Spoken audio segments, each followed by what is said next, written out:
Hello and welcome back to Steam Next Fest. Today we are going to be checking out Norland, which is, if you watched my last video, the game that I was under the impression I was going to be playing last time, that is supposed to be this mix of Crusader King style, like, character and family management meets Rimworld colony sim stuff.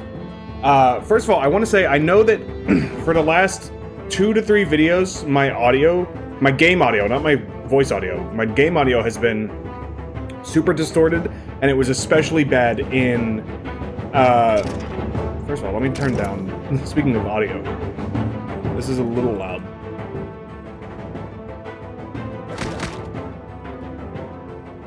Something like that.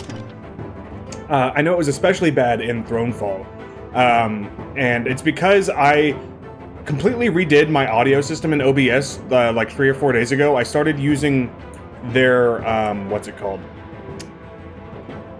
Application audio capture feature to pull audio from specific applications rather than from everything coming out of my computer all in one channel, and it gives you a lot more granular control over audio. You can tweak the volume for individual applications, and you can when I'm streaming, I can break things off into individual channels and stuff. It's very good, but the system is in beta. It only recently got added to OBS, and apparently there's a bug that I was not aware of that can super distort the audio for some programs, and I don't really know what the cause of that is, but the solution for now is to turn off, I already forgot what it's called, but it's in the Windows control panel under the sound settings. You turn off some, like, advanced, like, hardware acceleration thing. It's not hardware acceleration, but it's something like that. Anyway, I've run multiple tests with multiple games. I know that we're distorting the audio, and it sounded fine to me. And I ran a test with this game. I played for like 3 minutes, and I recorded the audio, and it sounded fine to me. So, if it doesn't sound fine in this video, I'm going to be really upset. Please let me know if it sounds okay to you, because the other videos, I think, like Jumplight Odyssey and Sea Salt Chronicles, the audio, I think, was, like, technically distorted, but the audio was not very loud in those games, so it wasn't really, like, intrusive. But in Thronefall, there were a couple of moments that were, like, borderline unwatchable because the audio was so crunchy and distorted, and I sincerely apologize. So yeah, this is Norland, which is like I said, no, I don't want to do a new game. I want to do a tutorial. I played it, like I said, I played about 2 minutes of this. This is, you take on the role of playing as a noble family that is in charge of a plot of land, a village, a county, whatever you want to call it. And the demo, I think it said this at the very beginning, but I didn't read the thing. It's the demo's only available for a week because of Steam Next Fest, but it is the full game. You're just limited to 15 days. So you're not missing out on any features. Let me see if the store page has a release date. I imagine this is coming, it just says coming soon, okay. But it has to be pretty close to being done if they're like, this is the full, like, feature complete game. There's no limitations in the demo, it's just time limited. You arrived in a small village with the intention of turning it into a thriving capital for your future kingdom. Let's take control. Move around with WASD, zoom in and out, yeah, use the spacebar to pause, different speeds, 1, 2, 3, it's really like a Paradox game. And you can see the art style is very reminiscent of, you know, Prison Architect and Rimworld and stuff like that. It's these, like, simple 2D characters with the big heads and the round bodies and stuff. It looks very good. In Norland, you can only control the noble family, so you need to assign a manager to oversee the workers in the buildings. The instructions given by the Lord Manager are valid for 3 days, but they will try to update them whenever possible, preferably every day. Let's appoint a manager in the hall, where the builders are assigned. Select the hall, select the management button, and assigned Axel. Okay, the names are procedurally generated, also their stats are procedurally generated, because when I did my audio test, there were different names, and the stats on both characters were better, which is kind of annoying, but I don't really know what the stats mean. So, you can see Axel is now distributing the orders, so we had to wait on him. And now, great, the workers are now aware of your plans and ready to start building. Wood is the primary resource for construction, so our first priority is to build a lumber mill. Click on the building menu, and then select the resources icon, and then choose the lumber mill. And I guess choose the lumber mill and place it in the designated area. Let's place you in the designated area then. Now let's build a rye field to provide food for everyone. It's the best It's best to place the rye field on fertile soil, otherwise it will yield very little harvest. Press the right mouse button to go to the previous step in the construction menu. Get a rye field. And let's drop you right there. Wait for the buildings to be constructed. Yeah, okay, I'm only building one of you, I guess. And we'll go speed 3. And watch our boys get to work. This game, right out the gate, seems like it's going to be very, very good for me. I love Rimworld. I love Prison Architect. I love Oxygen Not Included. I love Colony Sims. That's like my favorite kind of game. Jump Light Odyssey was also in that genre, but it was a little... It was a unique take on the genre, one that I think is really cool and promising, but I need to play more of it to really appreciate it, I think. But this is much more like, you know, right out the gate, like looks familiar and feels familiar to me, and I'm very excited. As workers need instructions, don't forget to assign managers to the new buildings. Select the lumber mill and assign a manager to the building menu in the bottom left corner. Select the rye field and also assign a manager. Wait for the manager to explain the instructions. Note that the higher the management skill of the Lord, the more additional products the building will produce under their management. So let's get Kulian to manage both the lumber mill and the rye field. And then we'll wait on him to go distribute orders. Is that him? No, there he is. You go and do your thing. I'm gonna shake my fist and point my finger. Rah, rah. The art is, I mean, like, this is honestly like what I wish Rimworld looked like. Not that I think Rimworld looks bad, but I do think, like, the one thing holding Rimworld back, in my opinion, is the graphics. Not that, like, you know, graphics make a good game, etc., etc. Rimworld is a fantastic game. I think it's one of the best games of the last 10 years. It's amazing. It's basically perfect. But I think this game looks better than Rimworld. And this game is much, much newer than Rimworld and takes a lot of influence from Rimworld. You can see just, you know, everything looks like Rimworld. So, you know, it's not really fair to hold Rimworld to that standard, but it is what it is. Finance menu. Here on the right, under daily expenses, you can see the salary given to each worker at the end of the day. And on the left, the prices and quantity of your goods that you sell to peasants on the local market every evening. One character consumes 1 unit of food per day, and to relieve fatigue, they need to drink alcohol every few days. Therefore, to avoid hunger, the amount of food should roughly correspond to the population. And you can regulate the mood with the quantity and price of alcohol sold. Currently, the worker's salary is 5 coins, and the price of flour is 7 coins. This means the workers won't be able to buy enough food every day. Let's reduce the price of flour to 4 to make sure it is more affordable. So, flour. Done. The markets operate in the evening after 6 o'clock, when peasants have free time for shopping and leisure. Click on the close button, the finance button, or simply right-click. Got you. Tasks for lords. In addition to managing buildings, your lords can also undertake other quests. However, they will refuse to do so if they are unhappy. It seems that one of them is already unhappy. Kulain, indicated by the portrait, the red behind his portrait. Let's see what happens. Select the unhappy lord and go to his needs tab. Torturous desire. I must do it at all costs. Now let's go back to the main menu to fulfill his desire. So I'm going to have to torture someone. If you hover over the desire icon, you will see this lord dreams of holy rings. Excuse me. Oh, so maybe he doesn't have a desire to torture. He just has a tortuous desire, like a desire that is torturing him. That makes a lot more sense. These the rings displayed in the resource list at the top left belong to your king and are in his inventory. I guess Axel's my king because he's first and he has a crown. Let's share the holy rings with this lord by rewarding him. Click on the action button, go to the king section, select the reward, and choose your performer, your king. Okay, great. Once your king finds a time, he will reward the lord you have chosen. However, you can make him complete the task immediately. Click on the king, click on the reward task in the list of the received tasks at the top of the menu. Wait for the king to reward the unhappy lord. Note that you can also cancel the task by clicking the cancel button. Sure. Where are you at, bro? Is there a track button? Oh, you're doing it now. Done. The effectiveness of completing tasks depends on the Lord's skill level, which can be seen on the third tab of the character menu. To increase the skill level, the Lord needs to be trained. Children gain more experience from training. Let's assign the young heir to training. Click the action button. So it looks like... Why are you the heir, not you?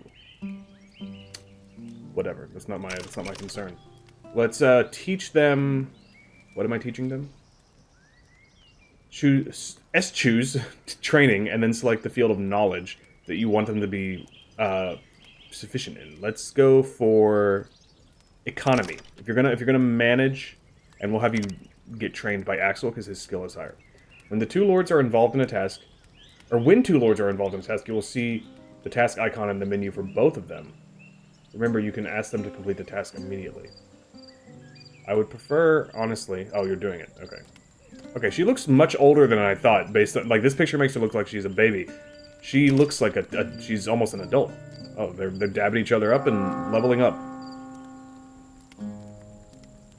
Knowledge. But skills alone are not enough. To build and produce many complex things, knowledge is required. It can be found in books or in the minds of characters. Books, in turn, are housed in the library. Fortunately, it has already been built.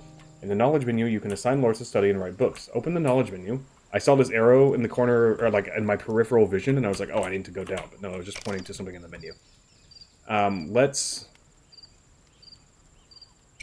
assign someone to learn about hop fields and brewing. And let's have Kulain learn about that, because he's the one managing the fields, I guess. Well, no, actually, he should... No, stop.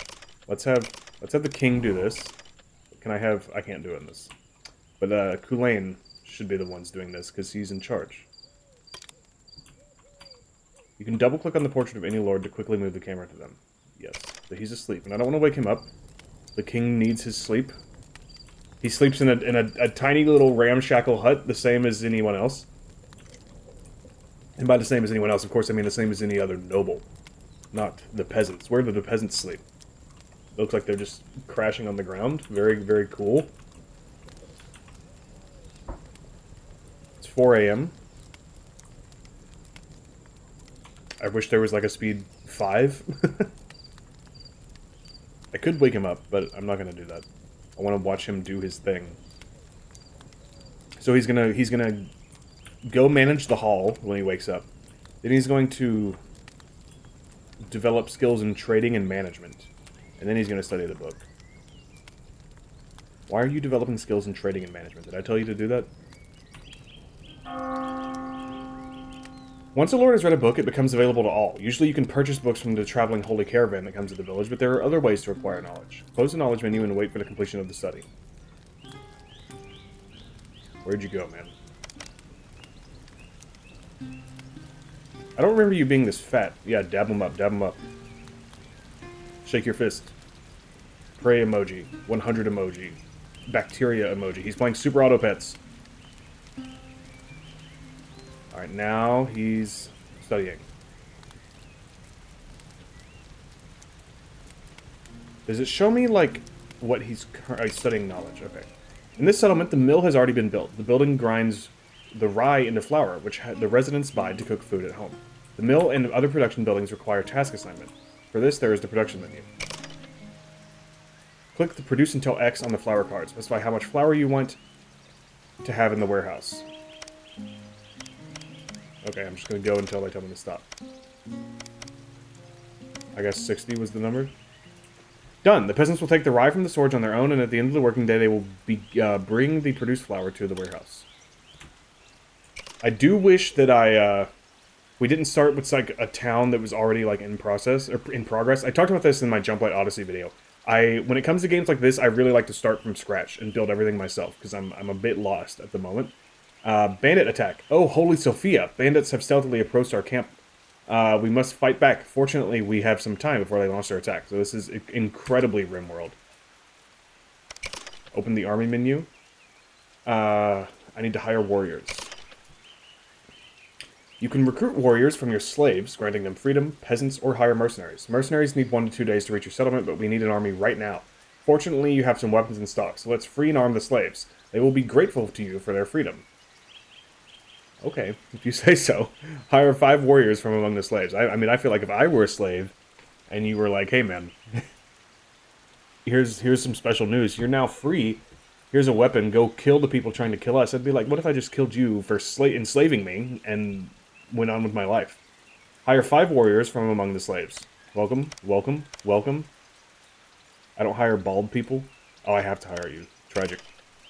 Alright, every unit should be led by a lord.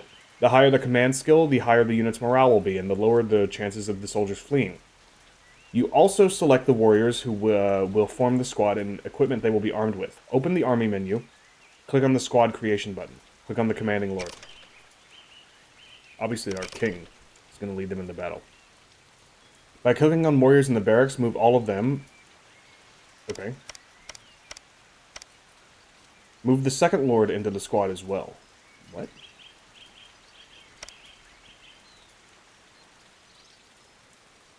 What do you mean the second lord? Whatever. Oh, that is Kool-Aid. I wasn't paying attention. So we can have other lords join our unit, even if they're not leading it. Arm your squad. Sure.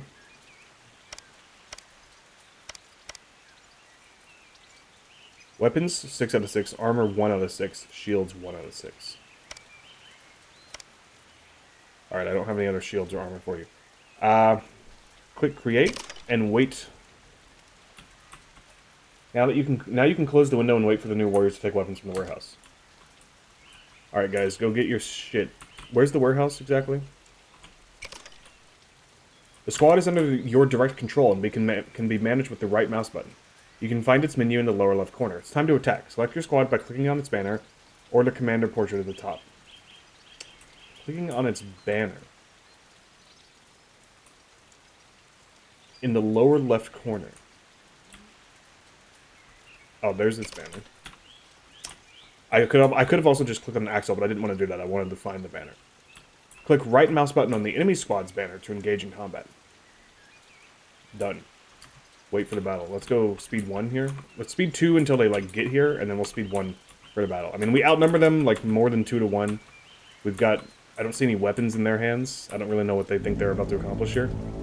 Hint, you can also send the squad to any location by just clicking on the ground. Cool. Good combat music. Absolutely yeeted. My king is going ham. 1 down. 2 down. Oh no, we lost 1. Honestly, I didn't expect to lose anyone. I thought we like so heavily outnumbered and outarmed them. Are y'all attacking each other? What the hell?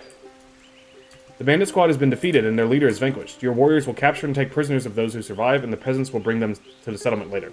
Now is a good time to launch a counterattack on their camp. Switch to the global map. Ooh. This is much more detailed than Rimworld. And the global map screen. Here you can see your settlement and your neighbors with whom you can interact. Now it's time to deal with the bandits. Click on the bandit settlement. Its menu will open in the bottom left corner. Choose attack. Oh, there we go. Squad Axle. You got SEAL Team 6 coming up. Select your current squad and wait for them to reach the camp. Are we just gonna, like, let this guy go? That's kind of weird. We lost someone. The blood. I mean, like, this guy, literally, his hand got chopped off. I mean, I'm kind of shocked. Usually these games, I mean, like, Rimworld has blood, and, like, there's very violent, horrific things that happen in Rimworld, but it's usually not visually depicted. And it also has the Rimworld, like, pathing system where it draws a line on the ground, so this is definitely Rimworld in, like, all kinds of ways. Your party has reached the camp. Click the battle icon. Here you can see your own and the enemy squad, as well as the approximate balance of power. You can retreat from the battle if it seems unwinnable, play out the battle automatically, or personally command your squad in battle. Press the central button to start the battle. So now it's becoming Total War. This game, I'm not gonna lie, I'm kind of blown away by this game. It's like everything I've ever wanted in a game. When you initiate your attack, the squad is positioned on the left, while the enemy is on the right. The bandits won't wait and will immediately engage you. Click on your squad's banner to control them. Use right-click to move the squad. Wait for the battle. Okay.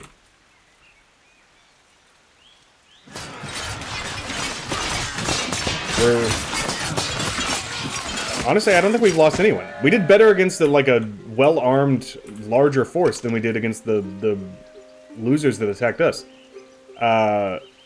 Dismissed 6, dead 0, escaped 0, captured 0. What is dismissed? Like those are the people that got away? Oh no, escaped is people that got away. I don't know what dismissed means. But I guess it means like the people who... I don't know. The Bandit Camp has been destroyed. Relations with neighbors, +5. Loot, 255 gold, and 2...